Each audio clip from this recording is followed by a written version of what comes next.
Vous savez, quand il vous arrive de vous prendre la tête avec quelqu'un, ou d'être en froid avec vos amis, parce que je sais, dans cette génération, les gens malheureusement sont en froid avec leurs amis et disent qu'ils sont amis. On ne peut jamais être en froid avec un ami. Okay? On peut ne pas se parler, c'est-à-dire parce qu'on est trop occupé, ou on a peut-être besoin de me time. Me time. Vous savez ce que c'est me time? Les me time, c'est... Je ne sais pas comment dire ça en français. Me time, me time. Donc, un moment de moi, un moment pour passer avec moi. Quelquefois, on a besoin de ça. Je sais que beaucoup de gens ne comprennent pas, malheureusement. Me time est important. C'est-à-dire, je disais, des fois, tu te prends la tête avec quelqu'un, ou tu entends qu'une personne t'a critiqué. Une personne a essayé de détruire ton caractère. Ensuite, la personne revient parce qu'elle comprend que l'information qu'on lui a donnée par rapport à toi était fausse. Ou la personne vient apparemment, écoute, voilà, comment ça va, tout ça. Mais tu as entendu quelqu'un a dit, il faut être très vigilant. Ce n'est pas parce qu'ils ont finalement compris que tu ne fumes pas ou tu ne fais pas de la drogue. Ils ont critiqué. Je donne un exemple concret. Ah, lui, il a commencé à faire la drogue. Franchement, quel genre de personne il est comme ça? Moi, je suis vraiment désolé de voir. Ah, lui, il a trouvé un boulot, il est devenu orgueilleux. Mais bon, en finalité, on réalise que tu n'étais pas orgueilleux, tu n'avais simplement pas vu. Il ne salue pas les gens, la réalité était que tu n'avais pas vu. Finalement, ils se rendent compte que tu n'avais pas vu, ce n'était pas que tu ne salues pas les gens. La réalité est que tu ne fumes pas de la drogue, ils ont confondu des personnes, oui, ils se sont trompés. Finalement, ils viennent gentiment. Comprenez une chose. Ils ont compris que le monsieur avec qui on t'a vu, on a dit que tu aimes le mari d'autrui, ou tu aimes les entrepreneurs, tu es une prostituée douce, tu aimes les gens qui ne t'appartiennent pas. Finalement, ils comprennent que ces gens sont peut-être tes cousins ou tes oncles, ou en réalité absolument rien. Ils viennent gentiment. Ce n'est pas parce qu'il y avait erreur. C'est parce que la cible a été ratée. La réalité est celle-ci. Les gens ne t'attaquent jamais pour rien. Pour qu'une personne s'attaque à toi, c'est-à-dire qu'il avait déjà commencé à préparer une attaque avec toi. Donc, c'est-à-dire que dans sa tête, ta position avait déjà changé. C'est-à-dire que dans sa tête, tu étais déjà devenu un ennemi. Et quand on a entendu dire que tu ne les avais pas salués en le voyant dans les rues, tu es passé dans la voiture, ils saisissent cette opportunité pour essayer de t'enterrer. Et puisqu'ils ont raté la cible, comprenant qu'en réalité, tu ne les avais pas vus, tu n'as pas fait semblant. Alors, ah non, tu vois, nous on pensait. Non, la question ce n'est pas ce que toi tu as fait. La question est que, ils attendaient une opportunité pour te détruire. Ils ont raté l'opportunité. Je ne vous demande pas de ne pas pardonner. Je vous demande de rester toujours vigilant. Très vigilant. Quand une personne vient te faire la guerre sur base d'une histoire que tu n'as pas fait, quand une personne vient te faire la guerre sur base d'un malentendu, quand une personne vient te faire la guerre parce qu'on a dit que tu fumes de la drogue, quand une personne te fait la guerre parce qu'on a dit que tu sors avec le mari d'autrui, oh, ce n'est pas juste, la Bible dit tout ça. Ce n'est pas parce que tu as fait ça. C'est parce qu'ils attendaient déjà une opportunité depuis un temps pour te bombarder. Ou bombarder sur toi. Restez très vigilants. En Afrique, les gens se font empoisonner. Moi, j'ai déjà été empoisonné. Jusqu'à aujourd'hui, il y a des gens qui sont fâchés contre moi parce que j'ai dit que j'étais empoisonné. Comme si mon corps, c'était leur corps. Comme si le mal que moi j'avais, c'était leur mal. Comment tu peux dire que tu es empoisonné? Même les Akon sont venus ici, ils n'ont pas été empoisonnés. Même 50 Cent n'a pas été empoisonné. Mais vous ne voulez... Généralement, on ne veut pas 50 Cent et Akon. Généralement, les Africains en veulent à ceux qui les ressemblent. Les Africains, souvent, en veulent à ceux qui les ressemblent. Ils n'empoisonnent jamais les étrangers. On empoisonne seulement celui qui était voisin, un cousin de l'autre côté, un jeune monsieur avec qui on a étudié dans le quartier, qui commence à réussir dans sa vie. C'est des gens comme ça qu'on empoisonne. On empoisonne même des bébés. Je vous répète encore une fois.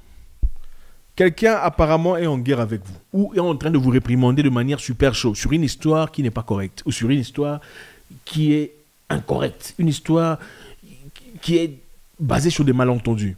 Ce n'est pas parce qu'on veut que tu te corriges. C'est parce qu'ils attendaient cette opportunité. Depuis un temps, on t'avait déjà perçu de manière grise.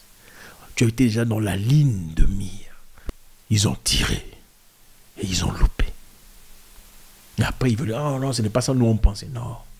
Ils sont tes ennemis. Parce que ceux qui te veulent du bien, généralement veulent que tu... On a entendu que tu fais de la drogue. Est-ce que c'est vrai?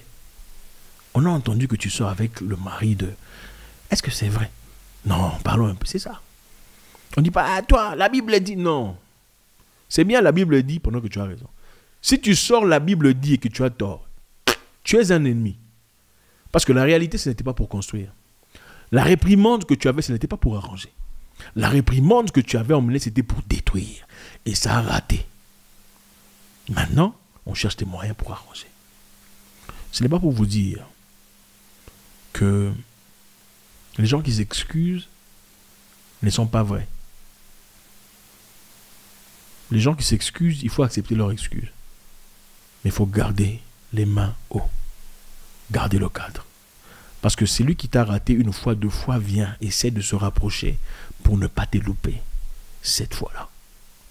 Moi, je vous prêche des trucs pragmatiques. Je n'ai pas le temps de vous dire, oh, pardonnez pour le paradis. Le paradis, là, il faut manger ça. C'est-à-dire, il faut manger vos histoires du paradis tant qu'on est encore ici. Le paradis sera important quand on sera là-bas. Le paradis, c'est pas dans les pardons qui sont faux. Le paradis, ce n'est pas dans l'hypocrisie. Le paradis, c'est ah, tiens, si tu fais ça, il faut attendre Dieu. Ce n'est pas ça le paradis. Le paradis, ce n'est pas ça. Le paradis, c'est combien de gens tu aides dans la vie. Le paradis, c'est combien de gens que tu bénis. Le paradis, c'est combien de gens à qui tu accordes une seconde chance. Le paradis, c'est combien de gens qui n'ont rien à t'offrir. Des gens pauvres, des muets, des aveugles, des veuves, des orphelins, tu aides. C'est ça le paradis. Le paradis, c'est combien de fois tu propulses le business d'une autre personne. Le paradis, ce n'est pas, tu vois, Dieu, il faut être humble. Ça, ce n'est pas le paradis. Jésus n'était pas humble. Est-ce que tu penses qu'un humble peut aller taper les gens dans les marchés? Ce n'est pas possible. Il n'était pas humble. S'il était humble, il n'aurait jamais dit « Personne ne va au Dieu que par moi ». Il faut beaucoup d'orgueil pour dire ça. Beaucoup d'assurance personnelle. Soit vous êtes une victime, soit vous êtes un machiavélien. Un ennemi n'est jamais... On n'a jamais de nouveaux ennemis. Un nouveau ennemi n'existe pas. Le seul nouveau ennemi que vous pouvez avoir, c'est une personne si vous tapez son père. Là, vous êtes ennemi directement. Une personne étrangère ne peut jamais devenir votre ennemi comme ça, dans le vide. Un ami ne peut jamais devenir votre ennemi d'un coup pour avoir fait quelque chose, à part taper votre mère. Si quelqu'un se présente en ennemi contre toi, il avait déjà commencé à préparer ça depuis longtemps. Si quelqu'un ne vient plus te voir, il y a déjà réfléchi depuis longtemps. Ce n'est pas une histoire nouvelle. Si une personne commence à dire « Ah, moi aussi j'ai entendu », il a déjà commencé à cogiter sur toi depuis longtemps. Oh non, finalement, on avait entendu, non, il ne faut pas t'embrouiller, il faut le laisser venir. Il faut le laisser venir hein, se racheter, mais il ne faut rien dire, garder le calme. Mais dans la tête, vous savez qui est qui. Il ne faut jamais perdre de vue. Je vous prêche la vérité. Un jour, vous vous souviendrez de moi. Il ne faut jamais oublier celui qui a osé te faire du mal. Jamais oublier. Ce sont les imbéciles qui oublient. Il ne faut jamais oublier celui qui a essayé de détruire ton caractère, détruire ta vie, détruire ta personnalité, détruire ta famille, détruire tes moyens de revenus. Il ne faut jamais oublier. Celui-là est plus que Satan dans ta vie. Satan est imaginaire, il n'est pas là. Non, montrez-moi, il est où Satan? Satan, c'est les hommes. Satan, c'est les hommes. Il est où Satan? Emmenez Satan, on va le voir. Il y a combien de gens qui tuent les gens chaque jour? Il y a combien de gens qui ont poisonné les gens? Satan était là. Toi, tu l'as vu? Satan, c'est les hommes. C'est les hommes, Satan. Il ne faut jamais oublier. Moi, je ne vous dis pas de pardonner ou de ne pas pardonner. Moi, je dis, il ne faut jamais oublier celui qui a osé détruire ta personnalité, ton caractère, tes moyens de revenus, ta famille, ton existence. Tuer quelqu'un, ce n'est pas seulement mettre le couteau ici. Tuer quelqu'un, c'est déjà commencer à planifier négativement à son égard. Vous avez déjà commencé à le tuer. Tuer quelqu'un, c'est commencer à penser négativement et commencer à extraire des éléments négatifs, obscurs à son égard. Vous avez déjà commencé à mettre le couteau. Je ne vous envoie pas aller faire du mal aux gens. Je vous parle de la réalité de l'être humain. Il n'y a pas plus mauvais sur terre que l'humain. Les animaux sont bien.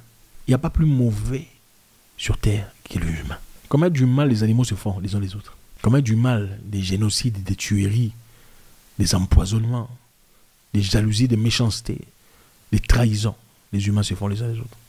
Pourquoi les humains ne vivent pas en paix dans des bonnes situations, dans des belles régions, dans des beaux pays? Ce sont les humains qui font souffrir les humains. Ne soyez pas naïfs. Si vous voulez pardonner, pardonnez les gens à distance. Vous voulez vivre bien, vivez bien à distance. Ne soyez pas naïfs. God bless.